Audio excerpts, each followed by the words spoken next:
Good afternoon, welcome to Show Studio. Today is the final day of our Paris Fashion Week men's coverage, Autumn Winter 15, and we're going to be talking about Études. Endgame, if you'd like to start the intros. I'm Endgame, music producer and stylist. I'm Olga, I'm Sanchez Martin's fashion design graduate, and I'm founder and editor-in-chief of One Grainer magazine. I'm Max, and I'm the editor of Tremors and a freelance journalist. I'm Maria, I'm from Sweden, and I work within PR and social media, and I'm working on my own startup right now. Fantastic. So guys, Études, I suppose it's a bit of a strange, some people might think it's a bit of a strange choice because it's quite a, it's not exactly a famous label, but people have been talking about it a bit, and there's been a bit of excitement about it. So, Olga, what do you know about Études? I know that quite a few of them. It's a collective, so there's an artist, a graphic designer, a designer, and the fourth one is a book publisher, which I think is exciting in a way that they actually have this kind of constructed small world around it, because they do a bit I think like Acne, so you have lots of things coming out from that collective. I think their books are amazing, which makes the brand more interesting, because you want to see all of that world around. To be honest, I prefer their artworks than their clothes, but I think it's still great that they kind of do all of these different mediums. And it's something that, we're seeing a lot, aren't we? I mean, Palace with the Wayward Boys Club, Hood by Air was sort of a collective. Acne is no longer part of the same business, but as you said, yeah, and I think it's an interesting. So Tremors is about architecture, isn't it? Yeah, it's art, design, architecture. So it's kind of it's about architecture, but kind of what happens around it. So kind of photography, music as well, even, or design, obviously. But yeah, a lot of things. I thought it was interesting because I was writing a piece for my column for Modern Weekly about the rise of the collective, and I thought it was interesting because architecture, you see people trying to be a rock band really early on. So you get those like, what's it, not As 4, what were they called? Team 4, was it? Fosters and Rogers and their wives. And then was it Super Future, the Italian ones? Super Studio, yeah. Super Studio. And you get an Archigram, obviously. Yeah. And you get these kind of, and I think it's really interesting that kind of, who wouldn't want to be in a band? Like fashion's so much about the auteur, but actually it's so much nicer, it's so much cooler to be a part of a collective, part of something, and have these different levels and kind of that kind of thing, I think. I think it's nice, it's like taking authorship away from one person, rather than being like designed by such and such, it's the authorship is everyone, it's like collective mentality, which I think always makes it more interesting if they're doing a lot of different things. If it's a designer doing one collection, then maybe it makes more sense, but I think if it's, that a lot of authorship. It's kind of interesting that they call themselves a collective, and then like you used to think of the idea of a collective was sort of people living in a squat or something, but Études are kind of New York, one guy's in New York, one guy's in Paris, so it's kind of this new idea where they're linked through social media and sort of, global travel, and working that way rather than having to be together every day and living that kind of style of collective life. But that's interesting as well, isn't it? Because it's like, I have a very sort of basic standard of living, but I have friends, I know when my mum and dad and I talk about friends and contacts and people that I'm like, I think it just blows their mind that I can go to sort of 10, 15 cities and have around the world and have friends, and that I have and I think that that's a very modern way of setting something up and being, and because that's how we all kind of exist increasingly, isn't it? Yeah. I think what's interesting about their brand is that they're not designers. I mean, they're not trained designers. They never started like making garments or anything. They just kind of one day decided that they will go into it after still doing art now and doing graphic design and making the books. I think I have a biased view on that after being trained for 5 years and having all these friends who like in college day and night and working on weekends, to see someone who just steps into fashion. But also I think it's cool in a way, because you can't say someone don't do that if you want to do that. No one can stop them. So it seems like it's sort of, for them, it's just kind of like almost their lifestyle, isn't it? They've like I saw that one of them sort of curated art shows. It's kind of, they want to almost like, yeah, just allow themselves to do whatever they like, because they said, what was it, Hickston and what was the other part of the publishing? Oh, you mean Hickston was their previous brand? Yeah, so they had one which was all about tailoring. Those two brands, and then brought them together and kind of allowed them to do a lot more. I honestly think that if they wouldn't do all that art stuff, the brand it won't be that strong. All that feeds the clothes, so you're kind of just buying the image and that guy inside that clothes and everything. But if you will just take clothes separately from that, I'm not sure if it will have that same impact. I do think they're getting stronger though. Like looking at the past few seasons, like I think maybe they were like learning as they're doing it. You know, like at the first, it's kind of very much like streetwear that's like, you can tell it's inspired by something. Like it's very, I'm not going to say like derivative, but it's kind of, you can see where it starts and finishes. And then slowly kind of starting to get their own language in fashion. Like that's kind of exciting, because it means they're starting to like, because I think with the books they have like a real identity, like they're really strong objects. And then with the fashion, it was always kind of like another idea, but now it's, I think, getting stronger. I mean, yeah. Well, you work at Ditto Press, right? So you do exhibitions. Yeah. With your spaces, and I guess Tremors do some sort of exhibitions and spaces. Yeah, I've done exhibitions in the past. Yeah. And I love the fact that you have SoundCloud as well. You know, it's a design magazine, but you have, a SoundCloud, and it's got distinctive sound. And I think that that's interesting. And I don't know, there's something about, you see fashion designers working with artists on the top level, and I think the fashion world loves the art world. Miami Art Basel is obvious arena for designer, for high-end luxury fashion, but it's also, I guess the reason why I was bringing up Ditto Press was because it's also, that's the street level, more and more. If you're doing a magazine or you're doing a brand, the events are almost become the point of it. I think it's nice to have a beautiful object at the end of it. I think that's always, I think if it's like an event and then you're just kind of left with nothing, I think it would you'd forget about it.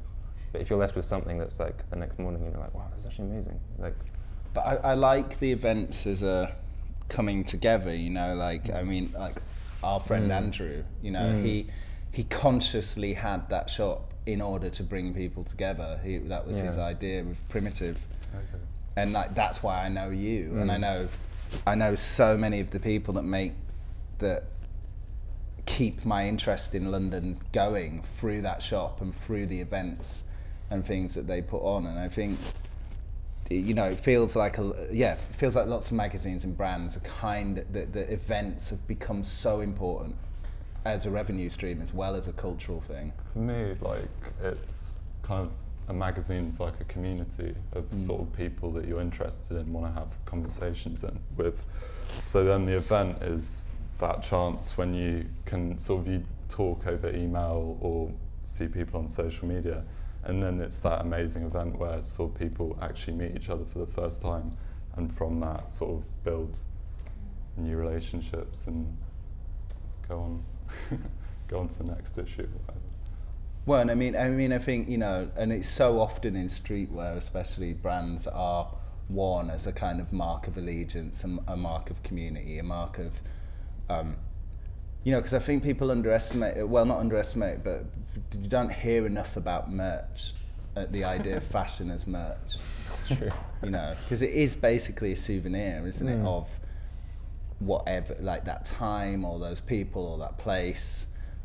And I think Etudes, in some way, when you were saying that art is almost better, I get what you're saying, and it doesn't mean that I think people want to be part of that. It's like this kind of group collective, and you want to belong to that collective. I don't think you want their shirt to be like crazy and constructed or anything. You just want to be easy and simple, and you just know, but you are in this group of people, you belong to them. That's what's brilliant about them actually building this world, because everything from their like website and Instagram and their artworks and books, all small pieces of the like puzzle.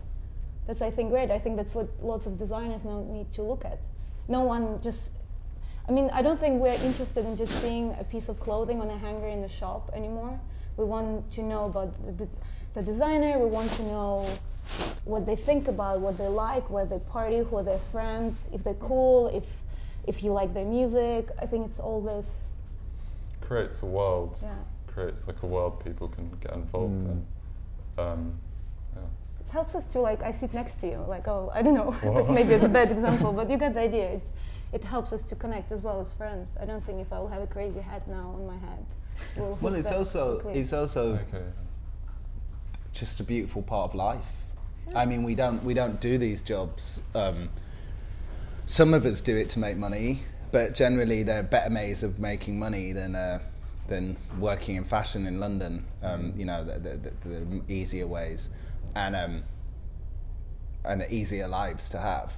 But the fact that you have to create all this content, I mean, I just don't get why people have, I mean, I am a bit of an arsehole, but I don't get why people talk about TV. Like, why would you have a conversation about TV when you could just be like creating some amazing Instagram, or like, you know, or just doing something, creating, I guess what I'm trying to say is it's a form of connection, and it's a real privilege to be able for that form of connection to actually be something that helps put dinner on the table, as opposed to having, you know, a working life and then fun, you know, like we get to have fun that pays.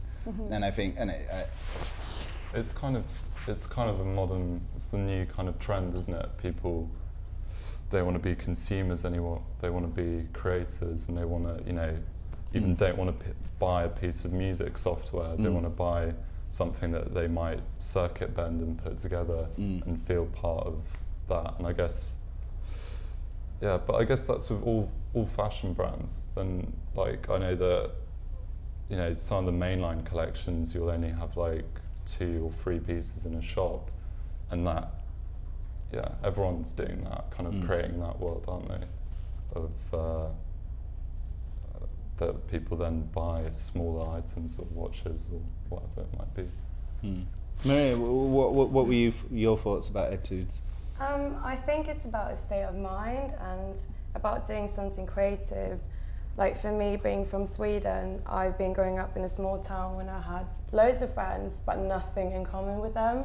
And when I moved to London, I was just like, oh my God, I'm literally doing the same things that everyone's doing. I'm dreaming about the same things that everyone's dreaming about here, which means that I'm accepted.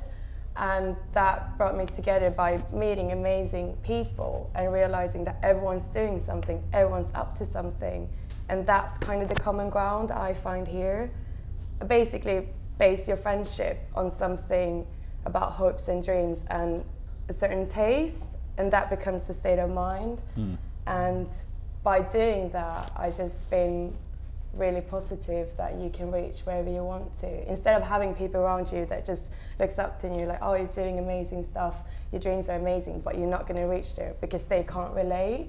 No, I think that's right. I mean, I think that's a sort of missing element from people's understanding of streetwear or just young fashion in general, is that it's so much about projecting a lifestyle and then ending up in it, you know? Yeah, exactly. It's not just about seeding stuff out and want to be perceived. It's like if you really live it and people meet you, they're actually going to see that it's true. Like when I meet old friends, they're just like, you're so different. And it's like, no, I'm the same. I'm just living in a community where I can actually reach out and actually just talk about things I'm really into. And even if people are not into the same things, you want to hear more about it and you can kind of connect. Like all of us here, we're all doing different things, but we kind of know what we're all talking about and kind of understand it. And I think with the collective that they're doing, the way they communicate things, it's about all the different senses by working with music and what you can wear, what you can read, and just visualize graphics, even just the font that they're using, that kind of reach out to a lot of people in the industry. And by being a fashion label and also a collective, by having a catwalk show, it's not just about reaching to people that are into fashion, it's even like graphic designers or photographers, because they know about the books and they know people get into the brand about, not just about the Fashion Week thing, it's like everything that they communicate when Fashion Week is not on. And that's when with social media, you just keep it going on by not posting about one collection that you've been working on forever. You have things going on all the time. Well, it definitely allows a coming together of, it's like the sort of hoary cliche about people who set up nightclubs because they didn't have friends, and they just make a space, and then they get filled with people that are into the same stuff as them, and then they have I just think that's like amazing. Like that is just sort of what life's about. Like that's fantastic. You want to create what isn't in the world already. Yeah. You know what I mean? Yeah. And I guess with like collectives, if you don't have that group around you, you just create it, and then people will come to you. And actually, with Primitive, like you were saying before, like that's exactly what it was about. It wasn't ever really about selling clothes. It was like about just basically bringing people together from like all over the world that were into the same, either like aesthetic or just idea of what fashion could be, or culture could be. I mean, Andrew always spoke about cult with the sign. Cult, yeah. Okay. And and I think it's interesting as well what you were saying about Études being spread around the world, because one of the sort of most interesting collectives I think in fashion, well, they'd call it art, but was the Daryoush, which was Arvida Bystrom's sort of female photography collectives, and that was just people all over the world, but getting together on the internet. And there's been quite a lot written at the moment about how the internet isn't the revolution, and that it's actually just evil, and not evil, but it's just as capitalist as everything else, and we shouldn't think the internet's a revolution. But I think that the fact that internet just brings people together and in groups, the fact that collectives just make sense on the internet, and that word is just much nicer than individual. It's just people together doing things, not being lonely. Yeah. I personally think that in a way designers should be more of a leader, and then other people just actually following him, and then because sometimes we were talking about all this being in a group and everyone understands you and you're all your friends and you're discussing. I think as a designer, that's the problem of lots of my peers now. We all listen too much to friends and press and critics and tutors and other designers, and it just takes us away from being original. And then there's so much boring work now out there, and the press especially, is so unexcited these days and just complaining how boring all of that. So I think when a designer actually stays more of like a loner or separate from this fashion crowd and doesn't mix with it, and then he can get the followers and lead.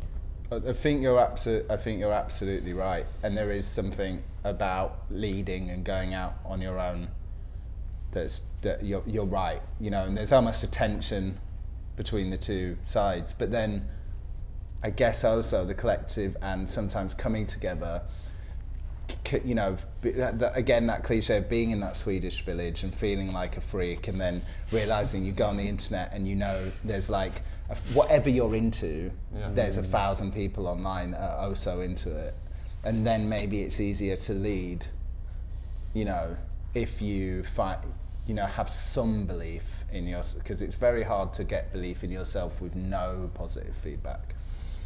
I think now, I guess as that person in a village, sort of, but it's the same for the designer. They can sort of feel free, I think, more to do anything they want, and then they know if they're not worried about being commercial, and they will find those other people on the internet who share their aesthetic, and then you almost don't have to be a set collective, but just an idea, or an Instagram feed or a hashtag or whatever that people feed into, like you're saying, like health goth, that kind of, that was kind of anonymous and sort of built up. So I guess there's I don't know, there's those two different sides where people trying to And it was lead as a designer is quite hard.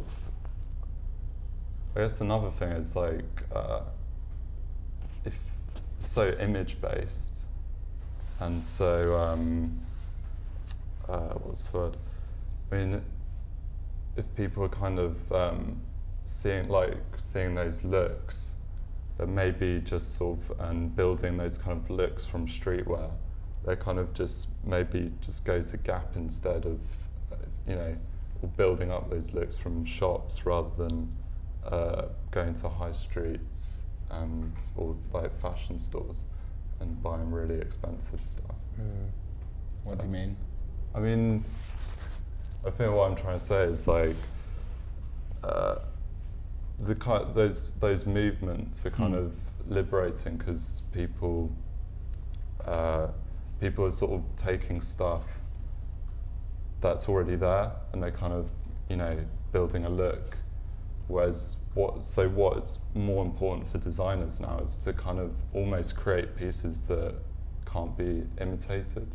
Right. And if they're trying to be commercial, they have to do something like really incredible. Like, I mean, like Raf Simon's trainers with Adidas, sort of that Spring Blade collaboration, that's something you just can't get anywhere else because it's just so sort of unique. I think it's about accessibility.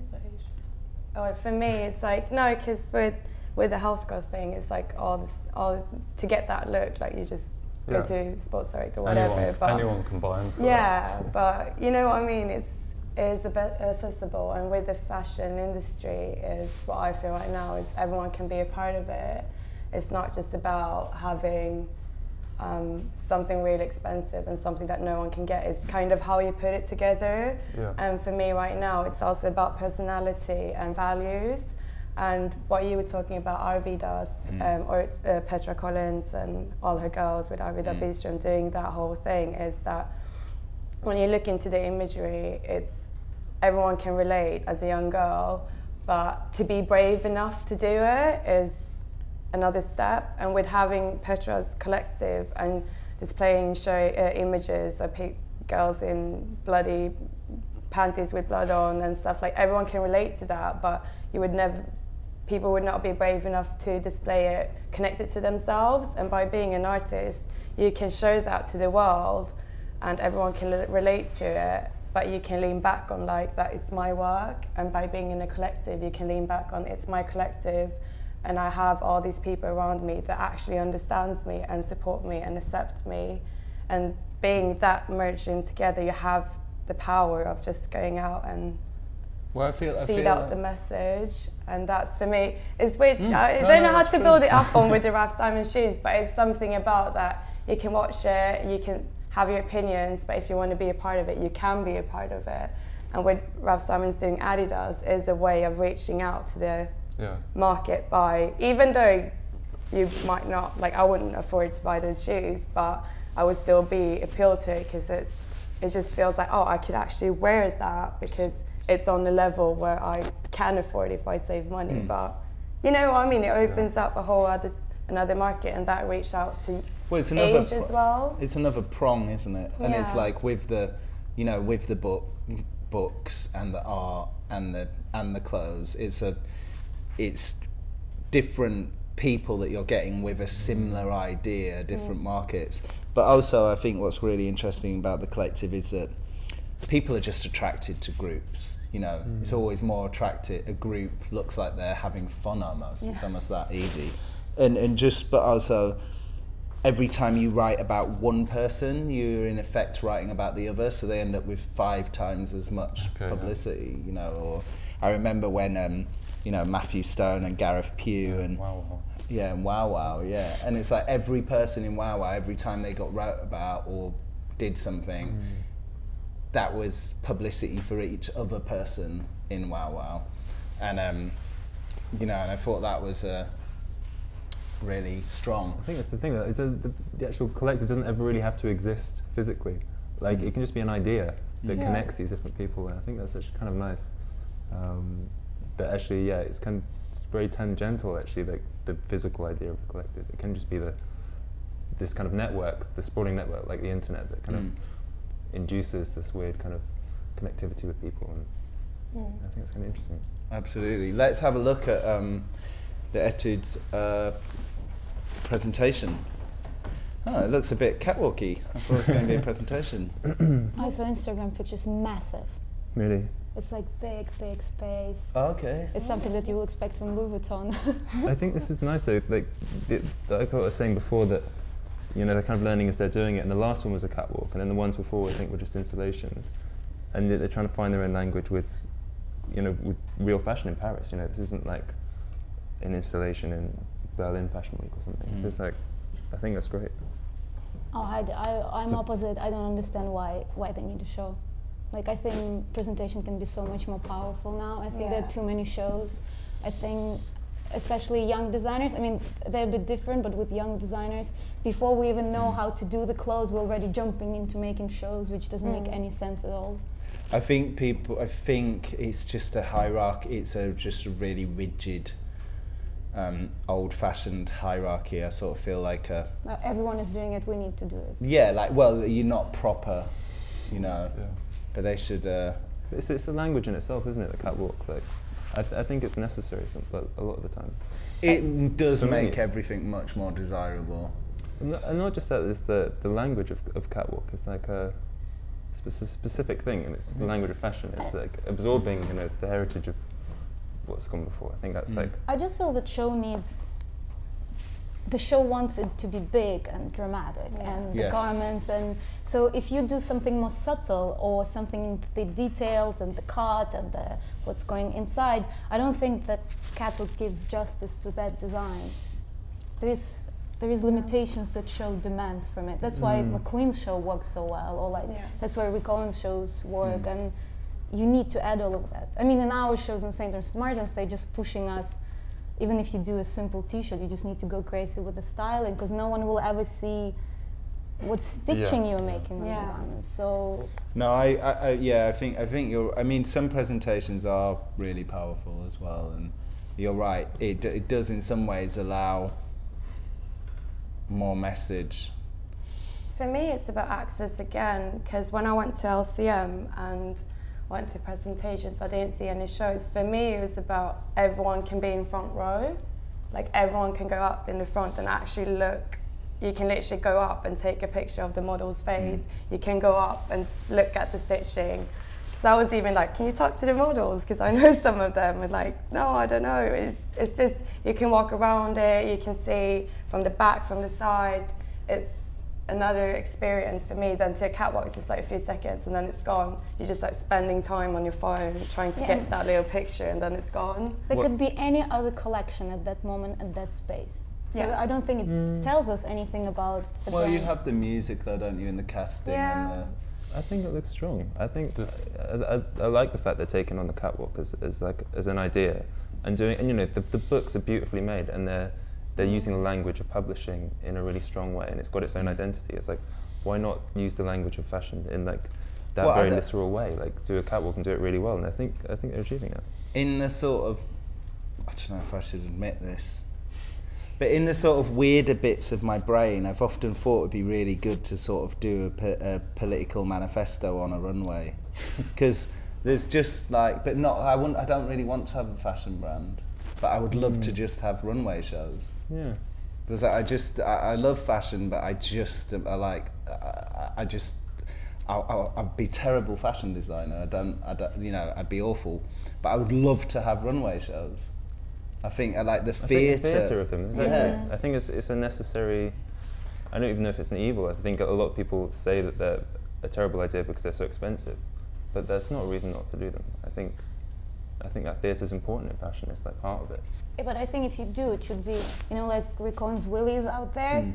Amazing. No, it's distracting. Like, it's awesome. Like, people in Ukraine are talking about those Willies out there. Awesome press, look great, people get shocked, a message. You do need to think, if I'm using this medium, if I'm making a film, if I'm making photography or catwalk, what can I do to add it to my show? So sometimes I just think, is it lazy, or people don't have time, or I think my main thing, you know, like with Gosha, He had this I don't know if you saw his first shows in Yes. Russia when he was not famous here. Yeah, I preferred them. Those stadiums, those Yeah. kids running there, the Russian techie music was brilliant. And now he has this small shows in Paris, which is a short, small, white catwalk, and maybe he could make something much more exciting. With presentations. I do agree that it to some extent takes some of the energy out, and I do think when you look at Bernard, would sometimes have a short runway, but would often have presentations. I thought he was amazing because he only did it when it was like absolutely necessary.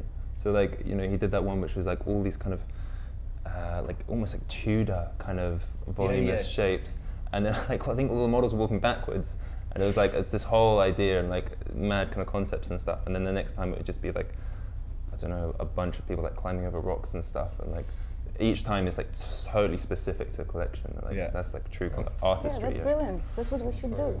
Yeah, but then so let's. I think we should comment on the clothes though, because Olga, I do think everything that you said is totally valid, but I do feel a bit unfair on Études if we don't, you know. Oh, sorry. No, don't be sorry. No, it's brilliant what you're saying, but I just feel like they're not the only people that did a runway show. And yeah, I do think they should be punished for that ambition in a way. Like, oh no, I think they're great. And what do you think to the? I just think what do when you they think to the gardens? about garments, because I just want to say that, you know, they do fine art, and how amazing it would be to have some of their art be presented there somehow, a sculpture. Or No, you're I right. mean, they've worked with artists, so I kind of think it's almost like for them, like almost curation. The clothes, they bring in artists and bring in design and bring in their I that think idea it's of the collective kind of. the thing with presentations is they are more immersive, right? So you in a way you end up more in the world. But there's just something awesome about the power of a. Yeah, you think it's big and expensive. You think the brand is big, so I think as the customer thinks presentation, oh, they're cheap and small. Okay. And when then you see this, you just think, oh, someone who doesn't, he's not that into fashion, when he sees something like this, he thinks they're big. I never heard about them, but I'm just not educated. Well, it's also performance, isn't it? It's like, you know, everything's held back. You know, everything's held back. The people are held back. The models are held back. Everything's held back, and then all of a sudden there's this, you know, the lights go out, the photographers make some stupid comment, and then all of a sudden, you know, it just comes out, you know. Like, I'm sure there's probably some psychologist somewhere has written about it being like a birth canal or something. Yeah. I'm sure somebody in France, I can imagine. Well, the amount of look that's obviously gone into each look, the amount of work that's gone into each look is, I think, always a thing with runway shows, because it's, you know, each person is scrutinized under like absolute maximum for those 5 seconds or 10 seconds, whatever. Yeah, and they are flying on air. You know, the model is glorious, you know, and you're looking at these clothes and they're coming down the runway and the music is, you know, there's nothing, and you're really happy about being there. The model's really happy to model. I don't know, but I sort of totally agree with everything you're saying, but I also understand. I also kind of think the power of the. But yeah, anyway, I said that we shouldn't talk about it, so sorry, apologies. Clothes, Maria, what do you think to what you're seeing?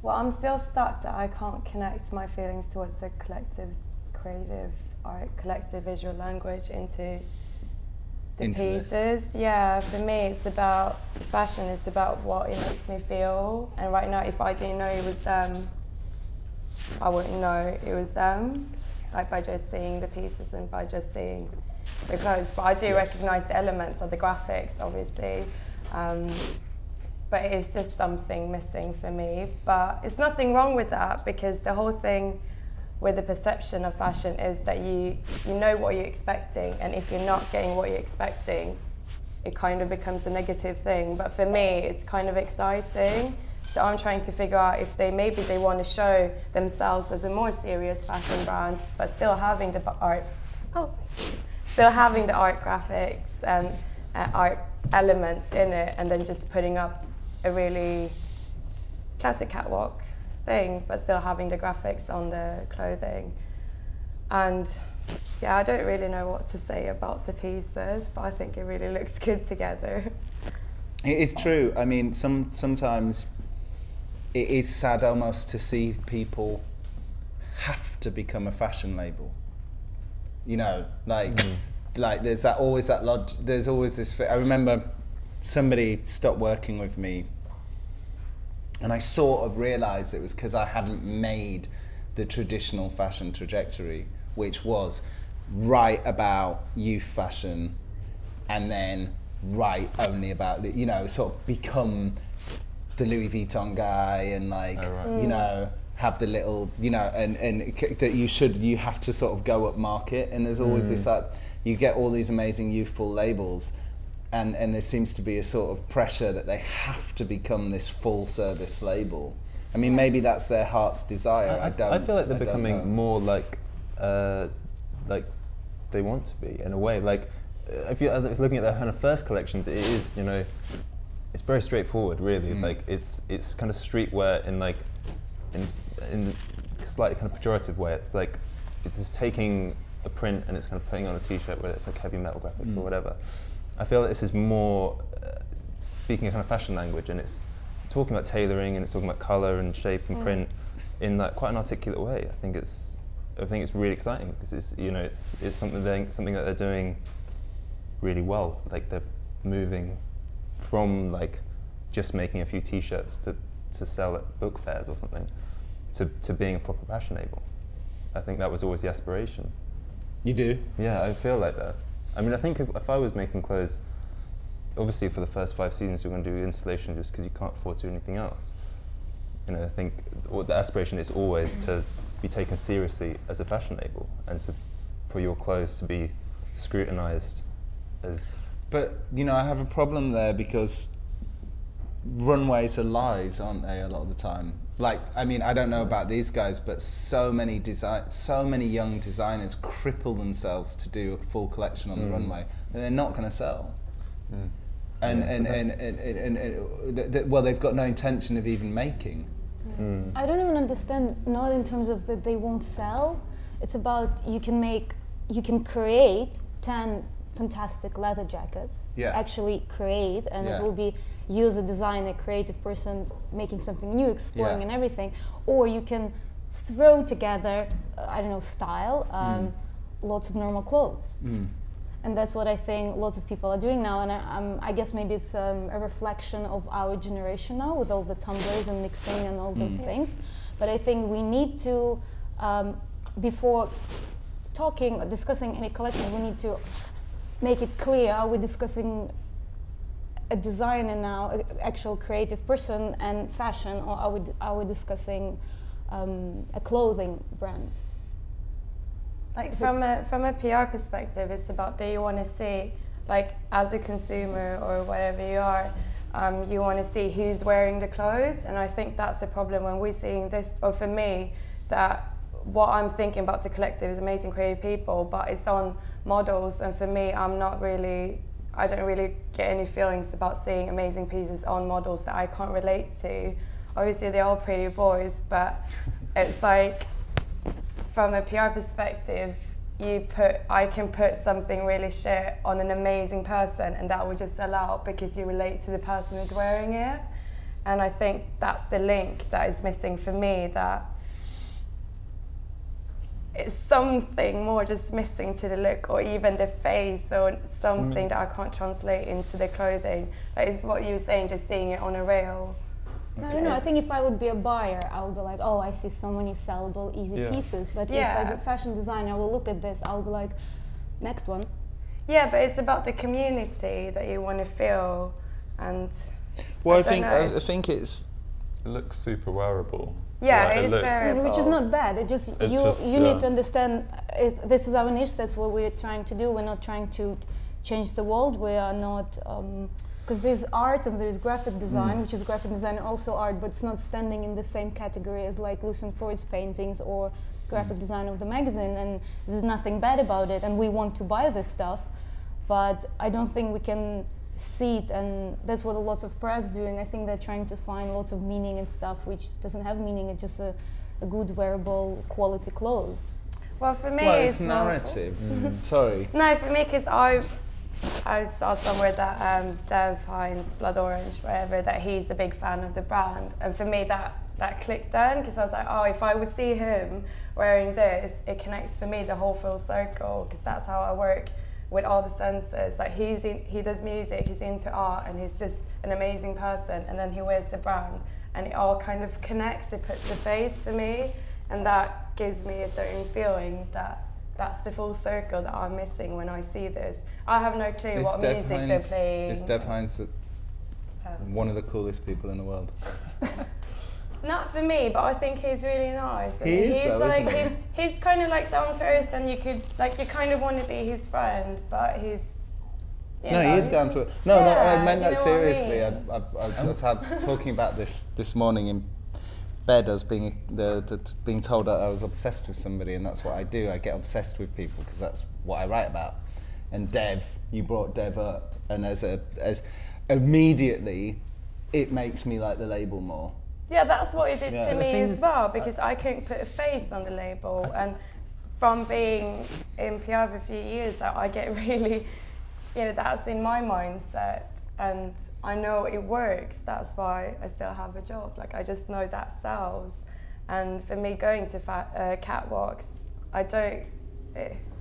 if it's really good music and the models are really hot, like I get, oh, it's nice, but then it's gone after 2 days. It doesn't really stick in my mind. It seems like almost like they don't want to have, it's more like, it looks like kind of almost like wallpaper, kind of lifestyle, minimal, like not really about the faces or the models. That's or what I was just having. Gonna say, like the whole narrative, like, is like the 7-Eleven 24-hour supermarket, right? Like all the print, 24/7, 365.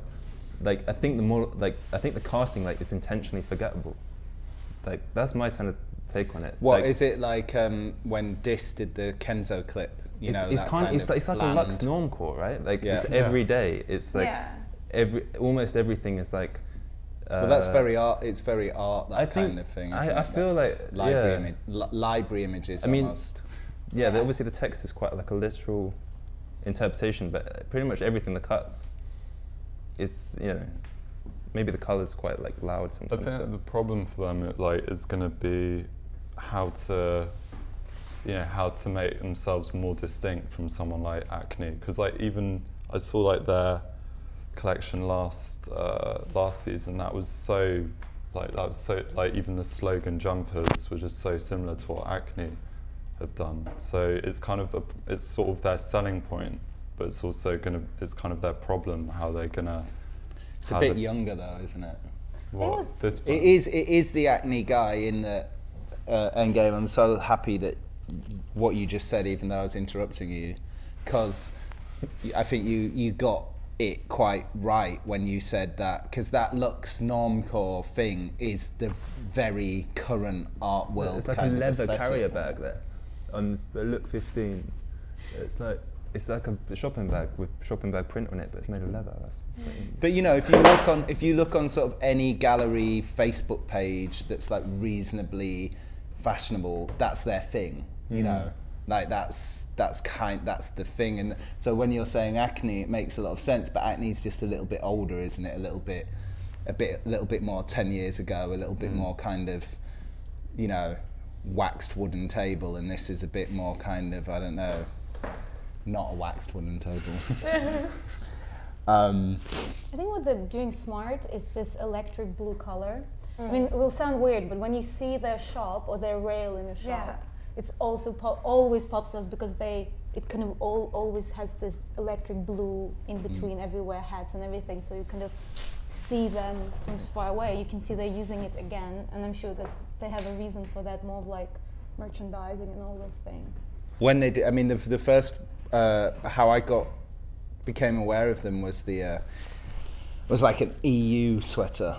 So it was the set, that electric blue, and then just had the the European Union, I don't know what you call it, like the circle of stars. Yeah. And it was so beautiful. And I was just like, oh yeah, that's great. And I wanted to buy it, but I'd missed it. And I asked Mr. Dan Forley where it had come from, and because he knows everything about fashion there is to know, he told me. Because I was reading that they decided some collections to literally base on color, so each collection will be different color. But then somehow this electric blue went so well for them, so they kind of they keep it, and they're keeping them in every show now. Is it Yves Klein blue, like almost? Yeah. Pretty much, right? Yeah, I guess electric is slightly lighter. It's But yeah. regal, kind of. It's a very good blue. It's got a plastic quality though, hasn't it? It's a bit more plastic than Yves Klein maybe. Yeah. Well, it's like it's kind of more synthetic version, maybe something. That's the French blue, I guess, with a red. Yeah, as true. Well. It's kind of weirdly So patriotic. it kind of makes sense when you see it all together. That's interesting. Because like for me, if I would see this, like, because I'm from Sweden and with acne, like when I talk about Swedish fashion, I get a bit, and everyone refers to acne. And to be honest, I might know, I don't know, 2 people that would buy acne, like, because you can't really see those acne if it's really basic. But it's about how they feel wearing it. And with the acne studios, I applied for internships there. I just thought it was really amazing. But I couldn't see myself fit in there with my ideas and my visions. But in one way, I love the aesthetic from the outside. And for me, it's just for me when it doesn't translate all the way, both message from the in and how you dress from the out. And I think what they're doing now is, if you look really smart, you can still be like, the definition, I don't know, for me with like being smart is like you're being professional and you probably got a high position job, but by being into art, you don't have to look like a hippie. Like, do you know what I mean? And I think with them, it's just like smart and kind of look high, but then you into graphic design, which for me is kind of accessible because all my mates doing graphic design. But Like do you get the link? I can't really tie it up. It's like on the inside. The look of working class. Well, the acne thing, you're not literally wearing your interest on your sleeve. No. You know, acne is very, you know, I mean, It's still a good design, even if it's a simple jumper. it's the beautiful clothes, acne, but it is just highly anally retentive. You know, it's like really, it's just really like so controlled. Like, you know, I am not acne because I would say something rude, right? And acne is all about class. It's all about the opposite taste. of like Japanese, where something's a bit frayed and like intentionally distressed in like an odd way. Something's a bit odd about it. Like I find that acne is quite like normal. Like there's nothing odd about it really. It's like quite literal and quite like, you know, I don't know. It's something. Sorry, no, because I'm trying to figure out with like the whole Paris background, and I can imagine that in France with the whole collective thing, that it's a common thing in London that everyone's got collectives, everyone work together. But when I've been trying to figure out how people work in France, I met some 2 guys from a Parisian brand, and they all have this community, but the brand is just 2 people, but they know everyone in Paris, and they do the nights, the DJ, and they Which dress Poised by Girls, and they've been running the brand for 7 years, and are really proud about the stockist and everything. But they could be so much bigger by knowing the whole community in Paris, but they still want to keep it to the low, and that's why I kind of can display on this French collection that they maybe don't want to be too crazy, maybe don't want to display everything, they want to keep it on the low, and then push some of the attention on the graphics work and on the photo books and kind of make a difference between the things. Because I can see them want to have it clear sections and not merge everything together. Because in London you can go how crazy you want to. You can have crazy models, you can have crazy design, crazy music, everything in one show, free food, I don't know. But like in Paris, I can imagine that they kind of want to fit the bill at the end of the day, but still show, listen, we're not just a fashion brand, we do all these things. But that's on the website, that's on the Instagram, you can see that there.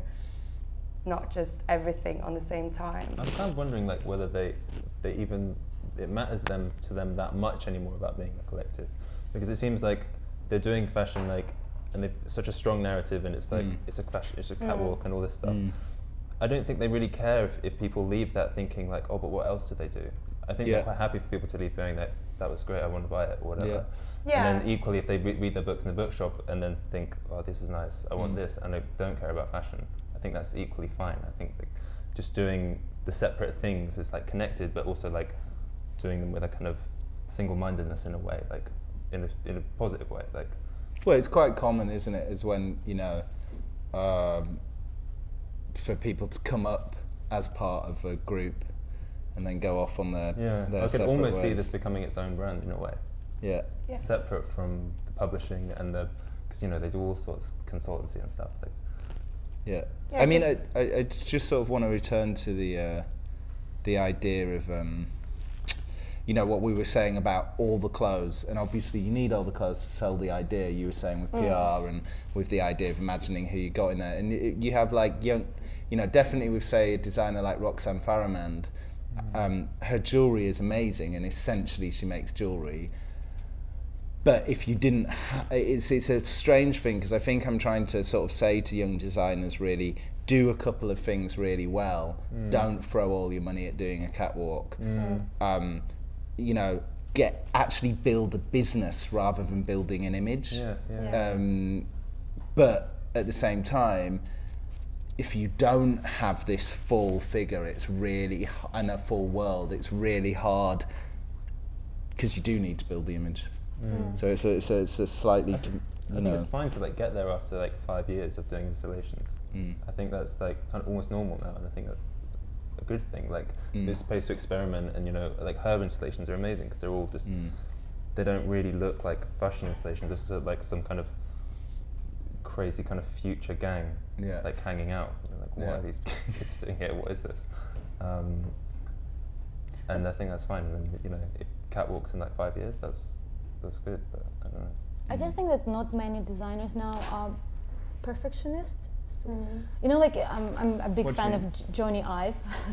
Weird example, but you know, when you hear how for 8 years they design one thing every day, no weekends, and how perfect it needs to be, and I just think that instead of doing this 28 looks, what you were saying, make smaller and just.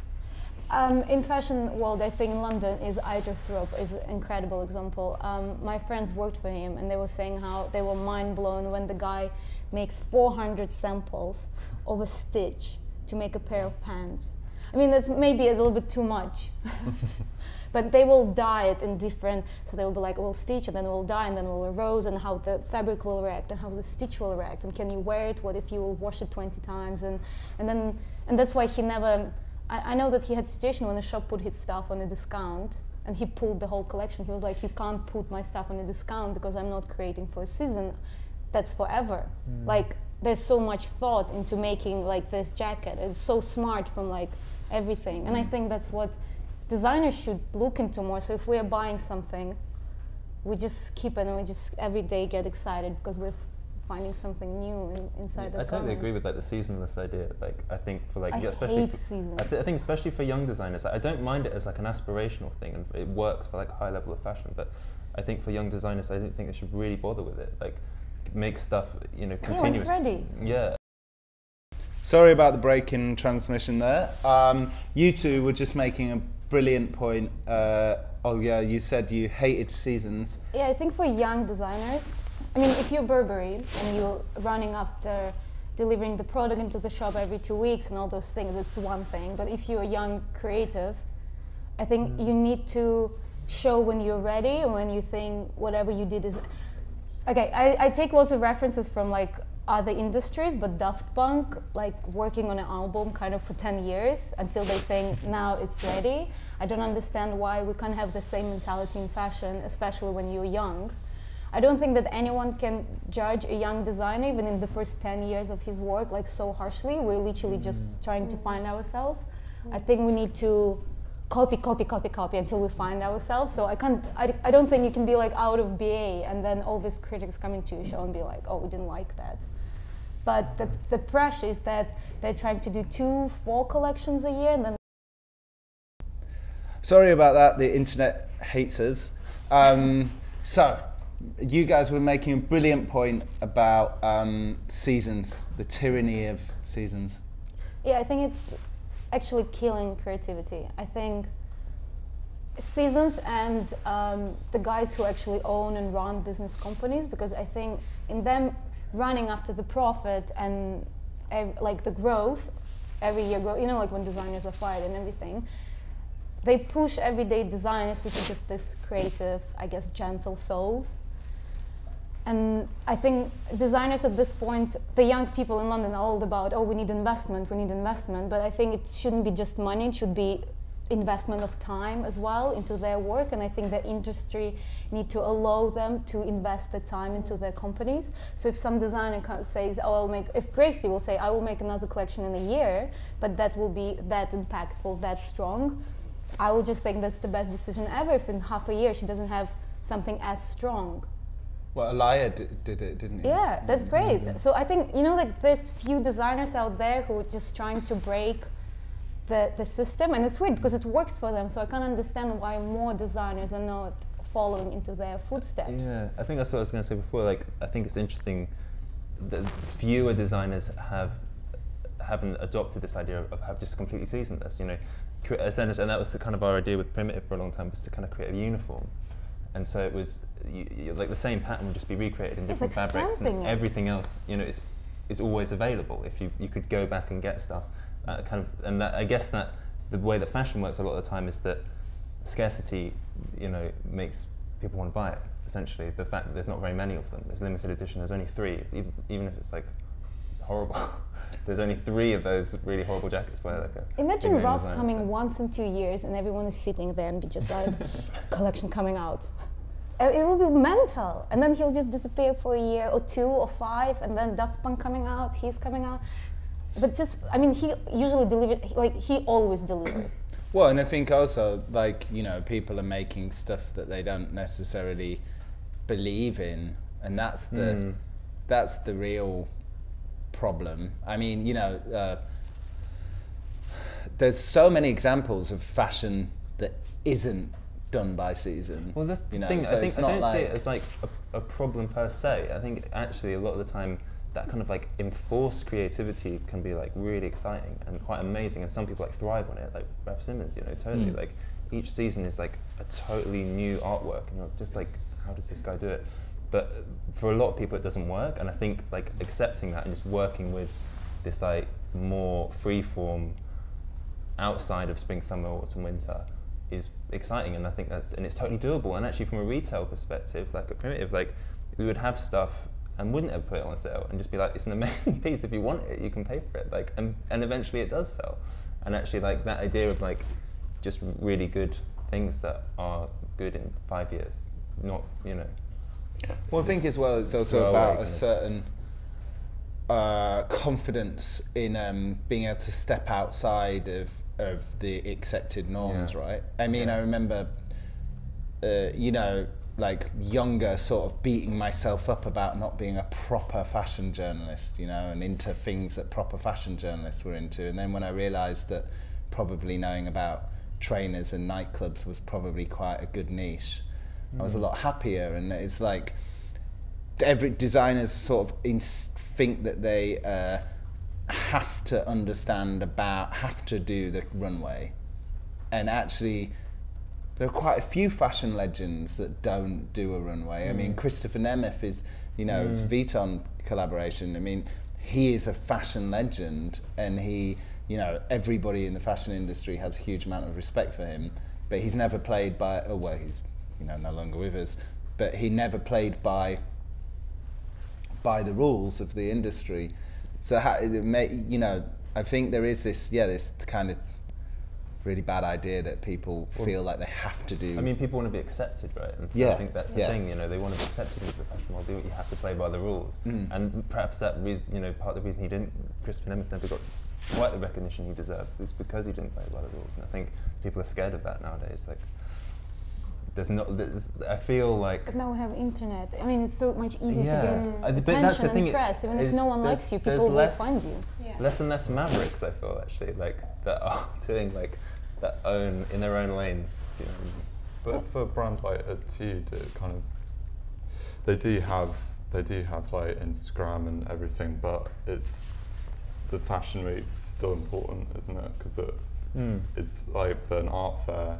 If you're not at the art fair, you're kind of nobody knows about you because they go around all those circuits. And No, I mean, I've never think that, oh, let's cancel Fashion Week at all. No. It's just for some people, especially, I guess, for someone who makes something more special or something different that doesn't fit there, we need to see that there are different routes for everyone, and no, we don't need to just stick into this.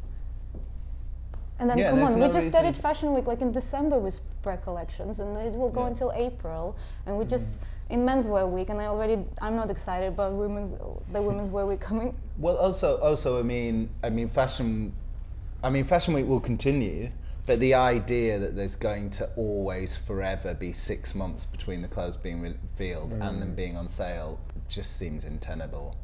I mean, it's just it would only take a department somebody like a fast fashion store to get a really good designer who could just, you know, it just seems untenable to carry on that gap, and then maybe as that starts to break down, which it already has with the pre-fall, and you know, maybe then people. Because you can be part of Fashion Week and be an exhibition, or you can be part of Fashion Week and do what Martine Rose did and showed one look. Or like Cotweiler, you know, they've never been on schedule, but they're you know, one of the most talked about designers in menswear. Like, I think that's an achievement. You know, like do it in your own way. I don't think you have to play by the rules and have to do new gen or whatever. Like, well, like the Telfar, who probably is quite close to Études, especially in the kind of part of the art, the way he crossovers with art and the way he works with Shanxi Biennial, and he, you know, he just used to do sort of I went to his show, and he was just showing a little Ryan Trichartian film, and it was kind of fabulous because it was upstairs from Patti Smith was doing a poetry reading downstairs, you know, and there was like a couple of artists and a couple of people from Dis magazine there, and that was kind of it. But you know, and now he does do proper shows, but that was still enough for him to build up a certain mystique and a certain kind of That feels more pure and real, you know, when you just think that's him and he's not like faking it. Because I think the worst is when the designer catches, oh, this is selling. And I think like Roberto Cavalli is a great example of that. And then you just start printing those prints every season, and then no one wants you in a few years, but because you were just running after sales and growth and all of those things, or listening to press and Russian buyers. And we noticed, I think, maybe in our break, that the three of them were all doing the wave, which I think is interesting. So they are obviously definitely still working in some way as a commune,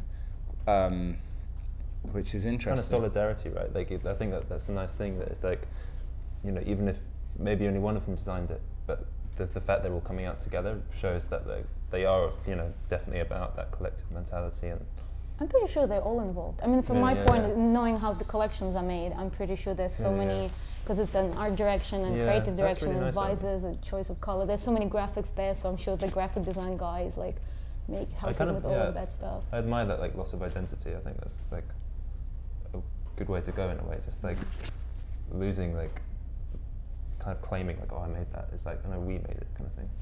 And you know, a lot of the time it is like so many things are collaborative. Like almost everything is a collaboration in some way. But I think people are very keen to kind of take ownership and be like, no, this is my kind of thing.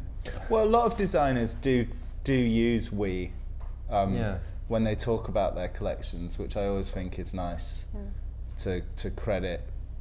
But yeah, there's definitely, but their name's still on it.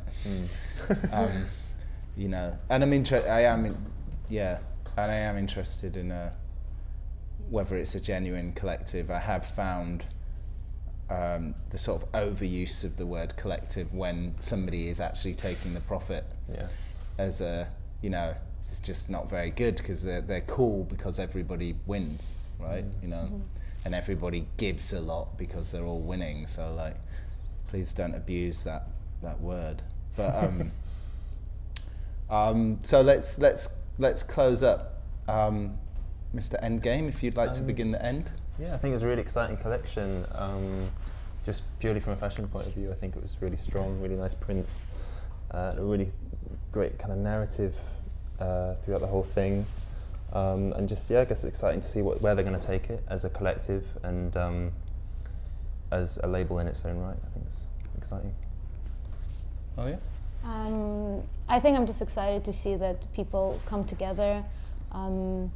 I mean, I think 21st century should be just all about people getting together and collaborating and creating and pushing something. So, you know, that's not just me, which I guess internet was created to get people together, and that's what these guys are doing, so great. Yeah, I think it looks really good. I like the red, I can't remember what number it was, but the red jumper with a kind of QR code looked quite fun, and that other look with it's almost like a plastic jacket. That one, yeah. It's sort of nice that they're mixing it up a bit and maybe getting more of a sort of language for themselves. I think like the last collection I saw was maybe sort of, it seems like they've grown up in this collection. Cool. Maria, you're going to finish us off.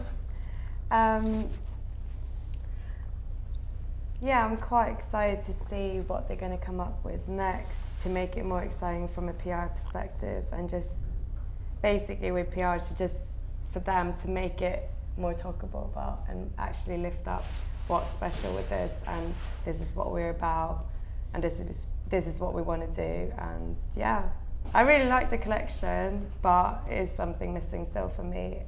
But hopefully they might see this and work on it, and we'll see what the journalists will write about next season. All right, thank you very, very, very much. Red dungarees are kind of hot. So, thank you very much, guys. Thank you.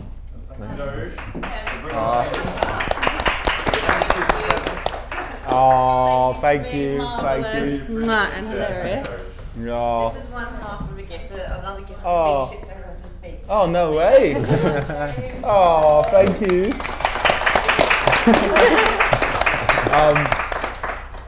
Can we turn the camera off now?